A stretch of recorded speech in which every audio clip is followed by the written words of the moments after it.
வணக்கம். Private limited company அப்படின்னு சொன்னோம்னாலே அது ஒரு வெளிப்படைத்தன்மை வாய்ந்த நிறுவனம் அப்படின்னு சொல்லாங்க. அதாவது டிரான்ஸ்பரன்சி அப்படின்றது இதில் இருக்கும். இந்த டிரான்ஸ்பரன்சி அப்படின்ற இந்த கேரக்டரை மெயின்டைன் பண்ணுறதுக்காகவே ரிஜிஸ்ட்ரார் ஆஃப் கம்பெனிஸ் இந்த பிரைவேட் லிமிடெட் கம்பெனிகளுக்கு ஒரு சில கட்டுப்பாடுகளை வச்சிருக்காங்க. அதை தான் நம்ம கம்ப்ளையன்சஸ் அப்படின்னு சொல்கிறோங்க. ஒரு பிரைவேட் லிமிடெட் கம்பெனி ஆரம்பித்ததுலேருந்தே கிட்டத்தட்ட ஒரு 5-6 கம்ப்ளையன்சஸ் கட்டாயம் வருடம் ஒரு பிரைவேட் லிமிடெட் கம்பெனியும் பண்ணணும். அதில் இரண்டாவது கம்ப்ளையன்ஸ் தான் கம்மன்ஸ்மெண்ட் ஆஃப் பிஸ்னஸ் அப்படின்னு சொல்கிறோங்க. ஸோ இந்த வீடியோ மூலிமா நம்ம ஒரு கம்மன்ஸ்மெண்ட் ஆஃப் பிஸ்னஸ் அப்படின்னா அது என்ன கம்ப்ளைன்ஸ், இது எப்படி எந்த ஃபார்ம் மூலிமா சப்மிட் பண்ணணும், இதோடைய அட்வான்டேஜஸ் என்ன, இஃப் சப்போஸ் நம்ம இந்த கம்ப்ளைன்ஸ் ஏதாவது பண்ணாமல் விட்டுட்டோம்னா நம்மளுக்கு ஏதாவது பெனால்ட்டி வருமா, ஸோ இது எல்லாத்த பற்றியும் நம்ம டீட்டெயில்டாக பார்க்க போகிறோம். அது மட்டும் இல்லாமல் இந்த கம்மன்ஸ்மெண்ட் ஆஃப் பிஸ்னஸ் ஃபார்ம், அதே மாதிரி இதை எப்படி ஃபில் பண்ணுறது, இது எப்படி சப்மிட் பண்ணுறது, ஸோ இந்த கண்டென்ட் எல்லாத்தையுமே நம்ம ஒரு PDF டாக்குமெண்ட்டாக கிரியேட் பண்ணி இங்கே இந்த டிஸ்கிரிப்ஷனில் ஒரு லிங்காக கொடுத்துருக்கோம். உங்களுக்கு அந்த டாக்குமெண்ட் தேவைப்படுது அப்படின்னா நீங்கள் இந்த டிஸ்கிரிப்ஷனில் இருக்கக்கூடிய லிங்கை கிளிக் பண்ணி டவுன்லோட் பண்ணிக்கலாம். நான் அறிவழகன், நான் ஒரு பிசினஸ் லாயர். என்னோட கம்பெனி பேர் ல இன்டெலிஜென்ஷியா.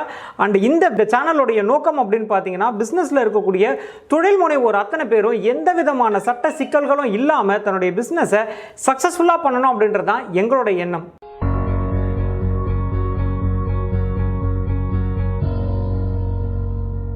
கம்மன்ஸ்மெண்ட் ஆஃப் பிஸ்னஸ் அப்படின்னா என்னன்றதை பார்க்கறதுக்கு முன்னாடி முதல்ல ஒரு பிரைவேட் லிமிடெட் கம்பெனி ஆரம்பிக்கணும்னா என்னென்னலாம் மினிமம் ரெக்வயர்மெண்ட் அப்படின்றத நம்ம தெரிஞ்சுக்கணுங்க.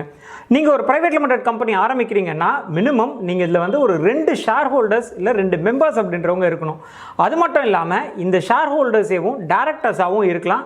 அதுவும் பார்த்தீங்கன்னா மினிமம் 2 டேரக்டர்ஸ் அப்படின்றது ஒரு பிரைவேட் லிமிடெட் கம்பெனிக்கு தேவைப்படும். அண்ட் மூணாவது பார்த்தீங்கன்னா கம்பெனியோடைய கேபிட்டல். ஒரு பிரைவேட் லிமிடெட் கம்பெனி ஆரம்பிக்கணும் அப்படின்னா கவர்மெண்ட் வச்சிருக்க நார்ம்ஸ் படி மினிமம் 1 லட்சம் ரூபாய் ஷேர் கேபிட்டல் அப்படின்றது இருக்கணுங்க.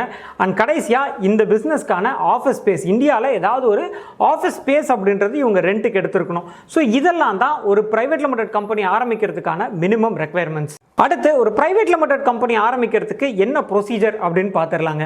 ஃபர்ஸ்ட் ஸ்டெப் என்ன அப்படின்னா நீங்கள் உங்களுடைய கம்பெனிக்கான நேம் அப்ரூவலை ரிஜிஸ்ட்ரார் ஆஃப் கம்பெனிஸ்க்கு அப்ளை பண்ணி வாங்கணும். நீங்கள் ஒரு பேர் முடிவு பண்ணியிருப்பீங்க இல்லையா, இந்த பேர் தான் எனக்கு கம்பெனிக்கு நான் பேராக வைக்க போகிறேன் அப்படின்னு. அந்த பேரை ரிஜிஸ்ட்ரார் ஆஃப் கம்பெனிக்கு சப்மிட் பண்ணோம்னா அவங்க இந்த பேருக்கு வேற எதுவும் சிமிலாரிட்டி இல்லையா இருக்கா அப்படின்றது எல்லாத்தையும் வெரிஃபை பண்ணி பார்த்துட்டு உங்களுக்கு இந்த பேரை அப்ரூவல் பண்ணுவாங்க. ஸோ இதுதான் முதல் ஸ்டெப். அடுத்து ரெண்டாவது ஸ்டெப் என்ன அப்படின்னா DSC, அதாவது டிஜிட்டல் சிக்னேச்சர் சர்டிஃபிகேட் அப்படின்னு சொல்லுவாங்க. ஸோ இந்த DSC அப்படின்றது ஆன்லைன் ஃபார்ம் சப்மிட் பண்ணுறதுக்கெல்லாம் உதவும். இந்த DSCயை இருக்கக்கூடிய அத்தனை ஷேர் ஹோல்டர்ஸ்க்கும் டேரக்டர்ஸ்க்கும் நம்ம வாங்க வேண்டியிருக்கும். இதுதான் ரெண்டாவது ஸ்டெப். அடுத்து மூணாவது ஸ்டெப் அப்படின்றது DIN நம்பர், அதாவது டைரக்டர் ஐடென்டிஃபிகேஷன் நம்பர்.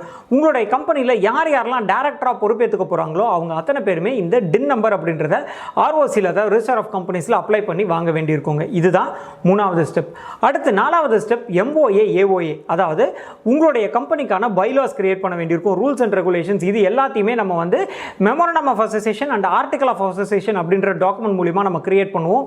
இதையும் கிரியேட் பண்ணி உங்களுடைய KYC டாக்குமெண்ட்ஸோட நீங்கள் ROCக்கு சப்மிட் பண்ணீங்க அப்படின்னா உங்களுடைய கம்பெனிக்கான ரிஜிஸ்ட்ரேஷன் சர்டிஃபிகேட்டை அடுத்த ஸ்டெப்பாக ரிஜிஸ்ட்ரார் ஆஃப் கம்பெனிஸ் இஷ்யூ பண்ணுவாங்க. இதுதான் நம்ம ROC சர்டிஃபிகேட் இல்லை சர்டிஃபிகேட் ஆஃப் இன்கார்பரேஷன் அப்படின்னு சொல்கிறோங்க. ஸோ இதுதான் உங்களுடைய பிரைவேட் லிமிடெட் கம்பெனியை ரிஜிஸ்டர் பண்ணுறதுக்கான ப்ராசஸ். அடுத்து இந்த வீடியோவுடைய டாபிக், அதாவது கம்மன்ஸ்மெண்ட் ஆஃப் பிஸ்னஸ் அப்படின்னா என்ன, அதை பற்றி பார்த்துடலாங்க. நான் இந்த மினிமம் ரெக்வயர்மெண்ட், ஒரு பிரைவேட் லிமிடெட் கம்பெனி ஆரம்பிக்கிறோம்னா மினிமம் என்ன ரெக்வயர்மெண்ட் அப்படின்றத சொல்லியிருந்தேன் இல்லையா, அதில் ஒரு ரெக்வயர்மெண்ட்டான உங்களுடைய கேபிட்டல், உங்கள் கம்பெனியோடைய முதலீடு அப்படின்றது மினிமம் 1 லட்சம் ரூபாய் இருக்கணும் அப்படின்னு சொல்லியிருந்தேன் இல்லையா. ஸோ இந்த இடத்துல உங்களுடைய கம்பெனி ஆரம்பித்து ஒரு 180 நாளைக்குள்ள, அதாவது உங்களுக்கு சர்டிஃபிகேட் ஆஃப் இன்கார்பரேஷன் எந்த டேட்டில் இஷ்யூ ஆச்சோ அந்த டேட்ல இருந்து ஒரு 180 நாளைக்குள்ள உங்களுடைய முதலீடான 1 லட்சம் ரூபாவை உங்களுடைய சேவிங்ஸ் பேங்க் அக்கௌண்ட்ல இருந்து உங்களுடைய கம்பெனியோடைய கரண்ட் அக்கௌண்ட்டுக்கு ட்ரான்ஸ்ஃபர் பண்ணிட்டு அந்த ட்ரான்ஸ்ஃபர் பண்ண ப்ரூஃபை ரிஜிஸ்ட்ரார் ஆஃப் கம்பெனிஸ்க்கு நம்ம சப்மிட் பண்ணணும். இதுதான் நம்ம கம்மன்ஸ்மெண்ட் ஆஃப் பிஸ்னஸ் அப்படின்னு ஒரு கம்ப்ளைன்ஸாக நம்ம பண்ணுறோங்க. ஒரு உதாரணத்தோடவே பார்த்துருவோமே. ஒரு 2 பேர், சதீஷ் சரண் அப்படின்னு 2 பேர் சேர்ந்து ஒரு பிரைவேட் லிமிடெட் கம்பெனி ஆரம்பிக்கிறாங்க. அந்த பிரைவேட் லிமிடெட் கம்பெனியோட பேர் IAD இன்ஃபோடெக் பிரைவேட் லிமிடெட் அப்படின்னுங்க.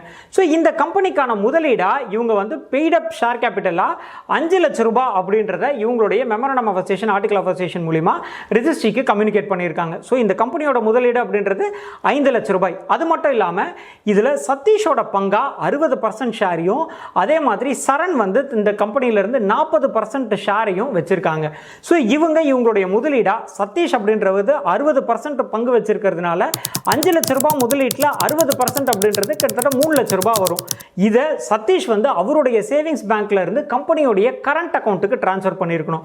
அதே மாதிரி சரணுடைய பங்கான 40%, அதாவது 2 லட்சம் ரூபாவை சரண் வந்து அவருடைய சேவிங்ஸ் பேங்க் அக்கௌண்ட்ல இருந்து கம்பெனியோடைய கரண்ட் அக்கௌண்ட்டுக்கு டிரான்ஸ்ஃபர் பண்ணியிருக்கணும்.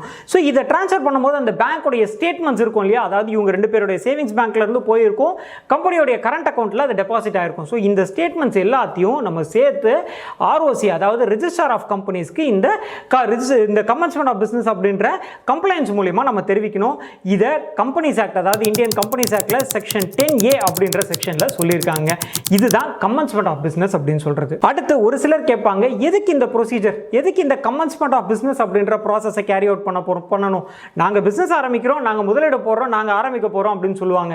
ஆனா நான் முன்னாடியே சொல்லியிருந்தேன், ஒரு பிரைவேட் லிமிடெட் கம்பெனி அப்படின்றது வெளிப்படைத்தன்மை வாய்ந்த ஒரு கம்பெனி. யார் வேணாலும் இந்த பிசினஸ் ஆரம்பிச்சிட்டாங்களான்னு பார்க்க முடியும், பிசினஸ் நடக்குதா, பிசினஸ் க்ளோஸ் பண்ணிட்டாங்களா அப்படின்றது அத்தனையுமே யார் வேணாலும் பார்க்க முடியுங்க.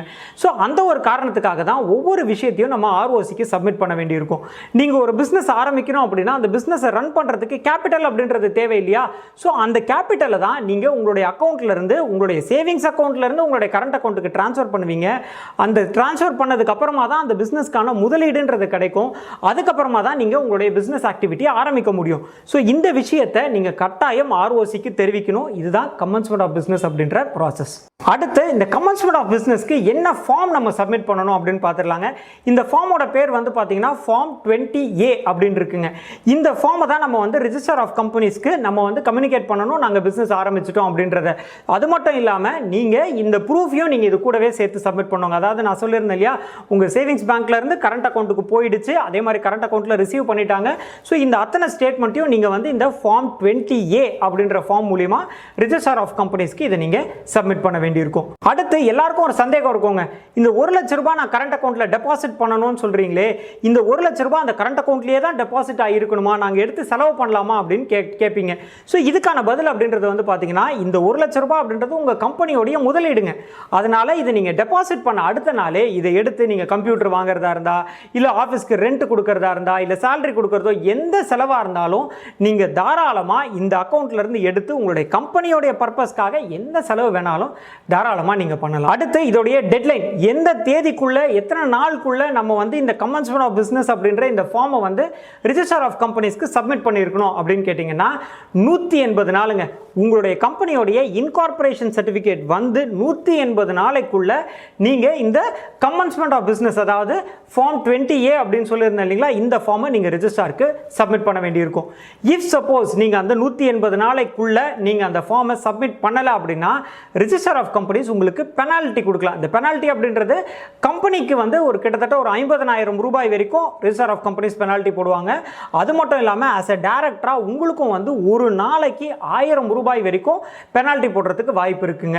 அது மட்டும் இல்லாமல் நீங்கள் இதே கண்டினியூ பண்ணிக்கிட்டு ரொம்ப நாளாக நீங்கள் வந்து இந்த கமென்ஸ்மெண்ட் ஆஃப் பிசினஸ் அப்படின்ற ஃபார்மையை சப்மிட் பண்ணலன்னா ரிஜிஸ்ட்ரி வந்து உங்களுடைய கம்பெனியை ஸ்ட்ரைக் ஆஃப் பண்ணுறதுக்கும், அதாவது இந்த கம்பெனி அப்படின்றதை க்ளோஸ் பண்ணிட்டாங்க, என்னோட ரிஜிஸ்டர்ல இருந்து நான் இந்த பேரை நீக்கிடுறேன் அப்படின்னு சொல்லி உங்களுடைய கம்பெனியை ஸ்ட்ரைக் ஆஃப் பண்ணுறதுக்கும் வாய்ப்பு இருக்குங்க.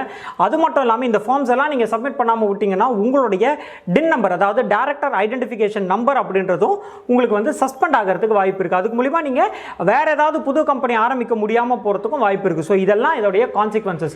ஸோ நீங்கள் உங்களுடைய கம்பெனி ஆரம்பித்தது உடனேவே உங்களுடைய முதலீடு எவ்வளவோ அதை உங்களுடைய அக்கௌண்ட்ல இருந்து டிரான்ஸ்ஃபர் பண்ணிடுங்க. அதை ரிஜிஸ்டர் ஆஃப் கம்பெனிஸ்க்கு ஃபார்ம் 20A மூலிமா சப்மிட்டும் பண்ணிடுங்க. ஸோ இதுதான் இந்த கமென்ஸ்மெண்ட் ஆஃப் பிசினஸ் அப்படின்னு சொல்லக்கூடிய இந்த ப்ராசஸ். நான் அறிவழகன், நான் ஒரு பிசினஸ் லாயர். இந்த மாதிரியான பிசினஸ் ரீதியான நிறைய தகவல்கள் உங்களுக்கு தெரிஞ்சுக்கணும் அப்படின்னா எங்களோட சேனலை சப்ஸ்கிரைப் பண்ணுங்க. நன்றி, வணக்கம்.